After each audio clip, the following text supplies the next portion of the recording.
Check it out, man. If you're looking at this right now, your eyes happen to be on this video right now, and you listening to me talk right now. You see my eyes, you looking at me. You done clicked onto this. Hit the like button. Hit the subscribe button. If y'all want this real shit to get out, y'all gotta push it into the algorithm. You feel me? I appreciate everybody that's been rocking with me. Everybody that's been liking my videos, subscribing. I just got like 40 subscribers in the last day or so. You know what I'm saying? And all I'm doing is just bringing this shit from a real perspective. You see what I'm saying? Like I tell people, not only am I a real nigga, I'm a reality nigga. That's two different type of people. You see what I'm saying? A real nigga gonna do anything to prove that he real. Cut his nose off to the spite his face or whatever the fuck that shit mean. A reality nigga gonna know, nah, that ain't the way. A reality nigga living for longevity. You know, God bless us with a life. That's the greatest gift you can have, and you gotta milk that mug. You gotta, you know what I'm saying? You can't be tricked off. We're talking about tricked off the streets. You can't be tricked off of life, tricked out of life, tricked out of your mindset. You know, your mindset is very important. Your mindset. Your hustle muscle, this your hustle muscle right here. I work out a lot to get these muscles, but this the most important muscle, that hustle muscle. You know what I mean? But I'm addressing Terrance Gangsta Williams, addressing Boosie, Whack 100 and Gilly the Kid. He talked about how Gilly, he agreed with Gilly not filming people dead and shit, and that's just some. I'm not even thinking of doing, and niggas got to start getting on. Like when the girl filmed Takeoff on the ground, somebody should have took her phone. You know, niggas got to start getting on people that's doing shit like that. They'll stop doing it as often. And then he agreed with Whack 100 as far as you got to move like the president. You know what I'm saying? You really do. You know what I mean? I don't know what make people think that, you know, that's like going into the jungle and being like, I'm cool with the lions, I'm cool with the bears and the tigers. I can chill out here. You know, for a minute the lion probably gonna not trip off you and just okay. Then he gonna take a little nip at you and see how you react. Then he gonna eat you. Like that's how it is when these rappers mingle with regular people.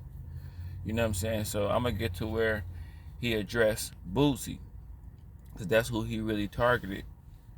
With him addressing what he was addressing, as far as Boosie saying that rappers is targets now more than ever. And I agree with Terrance Gangsta Williams on this. It's not that rappers is targets more than ever. Rappers is making themselves targets now more than ever. They making themselves. These niggas is making themselves targets. You feel me? These niggas is making themselves targets. You know, like he said, back in the day, rappers was harder to get to. They had security. And you know he would know. Because not only was he selling dope, he was robbing it. You know, he was shiesty too. That's part of the game. So if anybody would know about if they would have robbed rappers back in the 90s, Terrance Gangsta Williams would know. And he telling y'all, man, rappers had more security. You couldn't just get to rappers. In so many words, he like, nigga, I would have robbed a rapper back in the day if they was that accessible like that, like they is today. You shooting dice at a bowling alley at 3 o'clock in the morning, nigga, you making yourself accessible to regular people. You know, and it's true. It's true what Terrance Gangsta Williams is saying. Rappers, like in the 90s, the same thing would have happened in the 90s to a lot of rappers if they would have tried to mingle with the regular people like everything is cool. You see Pac try to jump a regular person like it was cool and got killed. You see Biggie tried to go to LA and ride around like and just chill like it was cool. You got to understand how street niggas think, man. Street niggas ain't got no love, no heart, and they can go from a smile to a grin just like that. You see what I'm saying? I done been one of them niggas. I done been around you asking you what time it is, or just talking to you, asking you some pointless shit just to peep your energy and see if you a wolf or a sheep. And my whole demeanor done changed from fucking with you and being on some cool shit to waiting for you to slip up. That's how these niggas be thinking out here, man. You know, rappers today make they target, like Terrance Gangsta Williams say.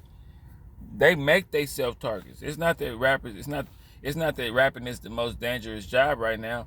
Rappers is taking the most chances right now. That's all it is. It's always been like that. If rappers would have been running around in the 90s with no security, trying to blend in, and the 90s was rough, the same thing would have been happening to them. The same thing. And in the 90s, them few little times that rappers did slip up and try to be like the rappers today and try to mingle, shit happened to them. You know, rappers got killed in the 90s too. But yeah, I agree with Terrance Gangsta Williams where it's different genres. You ain't got to push this negativity. If you push it out there, it's going to come back to you. You know, you best believe it's going to be some niggas like we going to see. We going to see if he really about that shit he be rapping about. You know, I don't know how as a rapper, I don't know why you would take that chance. You know what I'm saying? Especially with how the climate is today for rappers. So, and like I say, if anybody would know, it would be Terrance Gangsta Williams. If y'all looking at this right now and y'all don't know who Terrance Gangsta Williams is, go click him up, go look at his stories, go fuck with him. What he doing is unique because he a real gangster that really, really lived a life that don't even care no more. That's gonna give you the game uncut, unfiltered. You know what I'm saying? He gonna get that shit to you straight down the pipe. You know what I'm saying? Underhand softball. All you gotta do is hit it out the park, man. He gonna make it easy for you to understand. You know what I'm saying? So y'all go check him out. But I totally agree with the man when he say what he say. At the same time, rappers are targets more now than ever. But at the same time, rappers now make they self targets now more than ever. You know what I'm saying? And like I told niggas about this murder game and about all this shit, it's not really if you got the heart to kill somebody. It's do you know how to get away with killing somebody? You see what I'm saying? It's a difference. You know, it's a lot of niggas that be thinking to themselves, if I knew how to murder you and get away with it, I would do it. You know what I'm saying? I just don't know how to get away with it. I'm scared of jail, but I want to do something to you. And when the rappers mingle with gangsters, you mingling with niggas that murdered people. You mingling with niggas that can go from, oh, this rapper cool. Oh, he really slipping. Oh, we got him down here in the hood hanging out with us. I know how to kill this nigga and get away with it. Like, I know how to do something to this nigga and get, like, why do you think these rappers, a lot of they shit, some of them be solved, some of them be unsolved. You see what I'm saying? And then, of course, today, niggas gonna want to be known for their murders. Like back in the 90s, it was just an unsolved mystery. Didn't nobody want no clout from it. Didn't nobody, this shit just happened. But no internet to get clout, none of that. But, yeah, man, I totally agree with Terrance Gangsta Williams. Y'all go check him out, man.